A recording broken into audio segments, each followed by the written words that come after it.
Ab'ekitongole kya Kampala Capital City Authority okumenya amaduuka n'obuyumba bwa kioski bwayise ne Kaleerwe kiddiridde okulaba ng'omugoteko n'obukyafu bisusse mu kitundu ekyo ekiyinza okuviirako endwadde okusaasaana. Twabawa notisi ennaku 28 tubagamba bazijjayo obali mu kuzijjayo okujja tuzijjirewo. Abantu basatidde nga bajjamu ebintu byabwe era nga bakira bakozesa bwangu nga tulakita bw'etiye tennatuuka.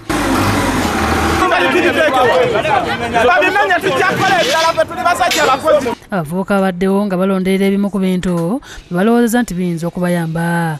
Abantu beemulugunyiza olw'obutabategeezaako mu budde okusobola okuggyamu ebintu byabwe. Ni omwezi gumu tegumala banneemuntu kukwekulaakulanyizaamu muntu wabadde ayiyiza.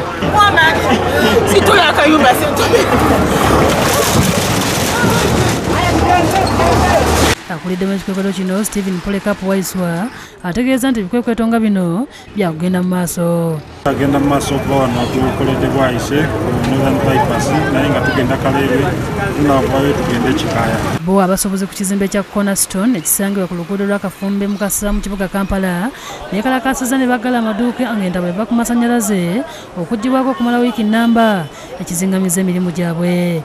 Tusasula amasannyalaze tusasula ssente nnyingi naye ate ekizimbe tekibaako masannyalaze ate tolina maneja gw'osobola tuukirira ku Cornerstone. Twetaaga omugagga abeeyo atudizeeko amasannyalaze asale ne ku bisale by'amaduuka. Bagamba nti omwezi buli lwe guggwako ng'omugagga John Bosco Muwonge atandika okubabanja kyokka nga ne babeera n'ebizibu tabadduukirira. Ebizibu byabwe twabimanyira ddala tuyisirika ekizimbe kigendamu n'amazzi wansi kyagala nakugwa bugwi wansi. Omusasi waffe agezezaako okwogera n'abaddukanya ekizimbe ekyo kyokka ne wabula nga ne mu ofiisi tebasangiddwayo. Maneja atuka buddusi ne maneja bwe twalibadde nga abatuukirira twamusanze mu ttooyi eggulo nga yeekwese. Herbert Kavuma ne Alan Luswata be bakusakidde eggulire lino ku Lwabukedde TV.